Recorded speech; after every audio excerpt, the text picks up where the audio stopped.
Welcome, everyone. Today I want to talk about American foreign policy under Woodrow Wilson and how the Great War, or World War I, will break out and how the United States will eventually become involved in this conflict. Broadly speaking, by the early 20th century, there were several countervailing forces in the United States regarding the direction the country should take in world politics. Was isolationism the best course for the United States to pursue, or should the country seek further territory and influence abroad through interventionist means? Regarding isolationist sentiment, there were many who argued that the United States had enough to do internally, such as rebuilding the country after Reconstruction, coping with the challenges of Westward Movement, and dealing with the many problems associated with industrialization, child labor, and urban overcrowding during the period. Why look abroad, then, when we had so many domestic problems yet to solve? Also, many isolationists were anti-imperialist, like Mark Twain and Jane Addams. They had moral objections to intervening abroad. For instance, American imperialism had led to a brutal war to suppress the freedom of the Filipino people during the Spanish-American War. America's much celebrated principles of freedom and democracy were not being extended to the Filipino people, nor were Latin American countries like Cuba, Nicaragua, or Mexico allowed autonomy in many matters. From the standpoint of imperialists and interventionists, however, the Roosevelt corollary was a beneficial policy. It had enabled the United States to protect its business interests in Latin America and wield power and influence in the Western Hemisphere as the policeman of the Americas. Further, they argued, intervention had led to the United States successfully defeating a major world power, Spain, in the Spanish-American War. And the byproduct of that was the United States adding additional territories such as Guam, Puerto Rico, and of course, the Philippines. These opposing political factions reveal an ongoing tension in the collective American psyche in the early 20th century, and these ongoing debates over whether the United States should jump even deeper into the geopolitical realm or remain isolated will definitely inform President Woodrow Wilson's actions in the early years of the Great War. Now let's turn to the Great War itself. Why was it known during the day as the Great War and not World War I? Well, on a purely practical level, many people never anticipated a second global conflict. It's only after World War II ended in 1945 that the Great War retrospectively became known to future generations as the First World War. You can't have a World War I, after all, without a World War II in comparison. As for why people during the era dubbed it the Great War, here's where changing definitions of words come into play. In this context, they define great a little bit differently than we do today. Today, great means mainly something really positive, like rainbows and unicorns and free pizza. During the early 20th century, however, they used the adjective great to denote a large and fearsomely terrible thing. The Great War featured a horrifyingly high death count, for example, far greater than any war that had ever preceded it, well more than 15 million dead. The scope of devastation was also enormous. Entire cities demolished, economies shattered. Such widespread carnage was simply unprecedented in human history. Let's turn now to how this conflict began. Since this is a U.S. history course, we're not going to spend too much time laying out the many varied and complex factors that led to this huge outbreak of hostilities. Instead, we're going to touch on just a few things to set the stage for war. We'll begin with the system of competing defensive alliances. On the one side, you have the Triple Alliance, created in 1882, including the following countries: Germany, the Austro-Hungarian Empire, and Italy.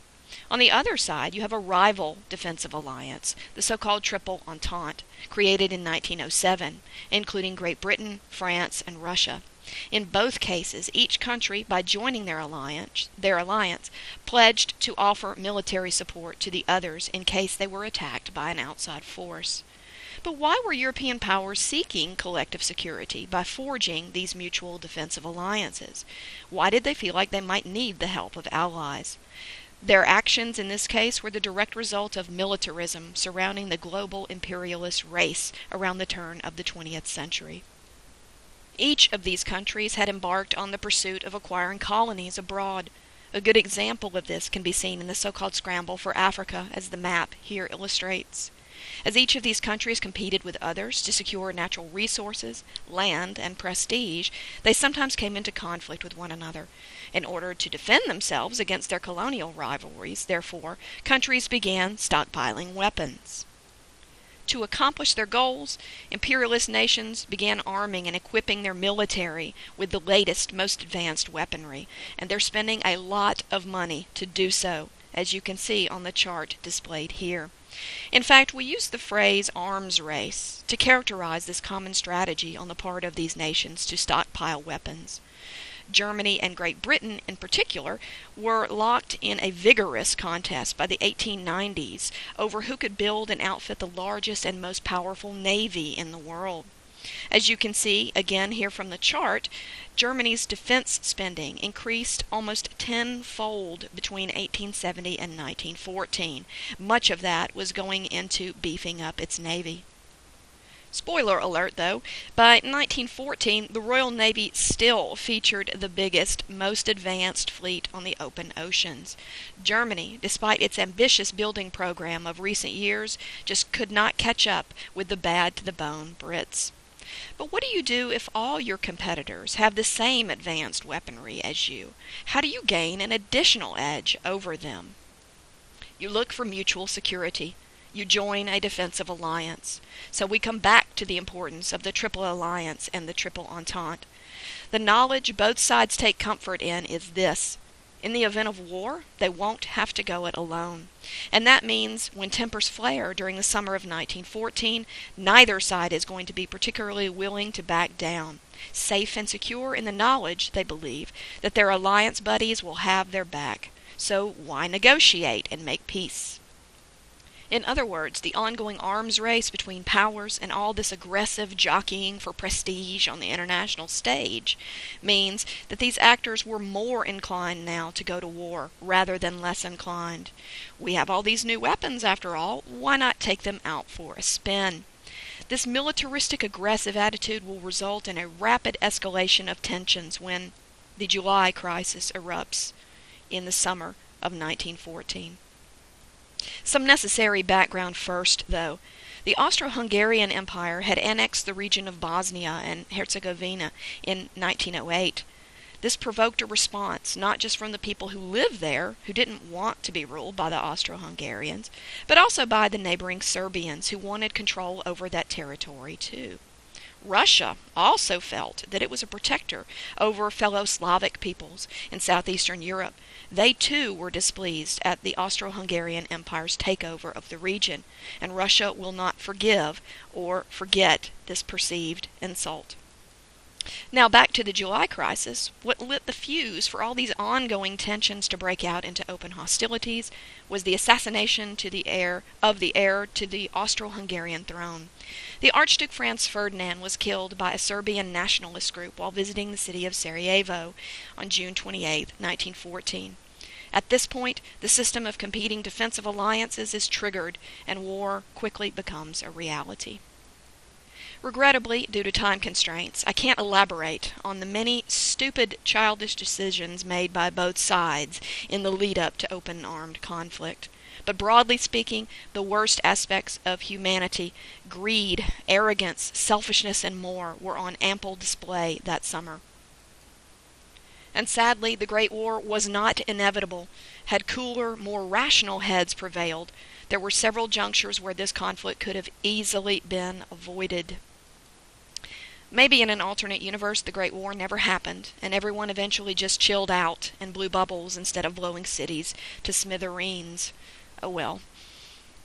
Confidence was sky high on both sides when the war erupted.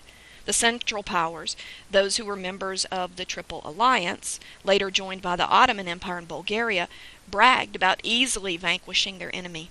The Allied powers, those who were members of the Triple Entente, similarly derided their enemies' readiness for war and predicted a speedy victory on their part.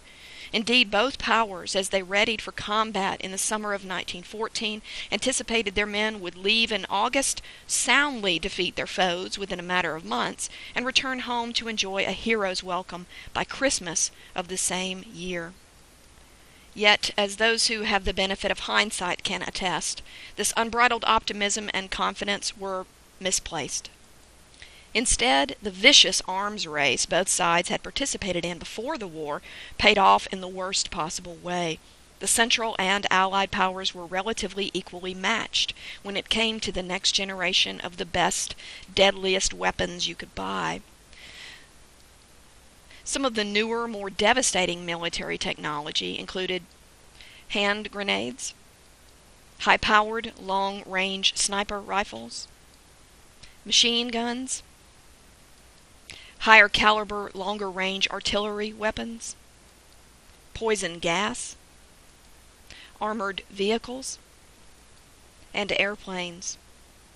Before long, the only place troops could find to take refuge from the hail of bullets and mortar shells raining down on them was the earth itself. World War I featured the widespread development of trench warfare. While previous conflicts, such as the American Civil War, had seen soldiers digging these earthen entrenchments for protection in a limited fashion, it's during the Great War that this practice truly took off. With both sides equally matched in firepower, soldiers were dying in huge numbers on the open battlefields of Europe. Seeking cover, therefore, the Central and Allied powers began to hunker down in place, etching miles and miles of trench lines across the continent, especially along the Western Front, and life in the trenches was terrible. With no roof, rainwater drenched troops, and because it's a ditch in the ground, the water could not drain easily, meaning soldiers would develop trench foot, a painful, debilitating condition involving gangrene, possibly leading to amputation. These open trenches also meant snow fell on you in the winter, leading to cases of hypothermia and frostbite, or that during the summer incidences of heat stroke due to the lack of shade from the intense rays of the sun felled large numbers of troops. Diseases such as cholera and tuberculosis also spread quickly in the close, confined quarters shared by soldiers in the trenches. The trenches also attracted all sorts of vermin, from lice to fleas. Rats scurried about constantly carrying disease, and sometimes you might find one dining on the corpses of your fellow soldiers. Even with the partial protection of earthen fortifications, though, the death toll rose rapidly in the first few years of the war. Worse, by the summer of 1917, you have the arrival of a global influenza pandemic, sometimes referred to as the Spanish flu outbreak. The sickness claimed even more lives in total than the Great War itself. Some 50 million people around the globe will succumb to it in the coming years. Coming back to the conflict, essentially it's a situation known as a stalemate by 1917. Neither side could gain significant traction against the other, and the trench lines weren't really moving much, if at all, even after 3 years of fighting. The war had turned into a meat grinder for humanity with no clear end in sight. So how does the United States become involved? President Woodrow Wilson, at the start of the conflict in the summer of 1914, announced American neutrality in the war. He agreed that the United States would trade with both powers, but would not show favoritism nor take sides militarily. Yet many Americans, as confused as they were about what this conflict was about, knew for a fact that they weren't really neutral about who they wanted to prevail. Of all of the powers involved in the war, many Americans clearly favored Great Britain to win. Why? To begin, there were many cultural ties that bound Americans emotionally to Great Britain. Sharing a common language helped. So too did the intertwined shared history between the two countries. After all, before it was the United States, it was a colonial holding of Britain. British propaganda also exerted a strong influence over Americans' perception of the war. Stories of Germans entering Belgium and massacring entire towns, lurid tales of the German army sweeping in and raping and mutilating Belgian women by cutting off their breasts, made their way into the American media. Tales of babies being bayoneted by the Germans were told over dinner table conversation here in the United States. These stories, despite the fact that many of them were fabricated and had no basis in fact, horrified Americans, leading them to sympathize openly with the British. Strong commercial ties with Britain also swayed public opinion. Sometimes it really is as simple as the old maxim, follow the money. In fact, in 1914, Britain was among America's largest trading partners internationally. On this last point, in fact, Germany will begin to notice that America wasn't actually being neutral in its trade between the Allied and Central powers. And they were correct. The United States was trading more with Great Britain and the other Allied powers compared to the Central powers at the start of the war. And this trend only increased during the conflict, as the chart here on the slide shows. That fact did not go unnoticed by the Central powers, who claimed that the United States was, in effect, practicing economic favoritism, helping their enemy financially far more than they were helping the Germans and Austro-Hungarian Empire. We'll continue with our conversation in the second part of this video.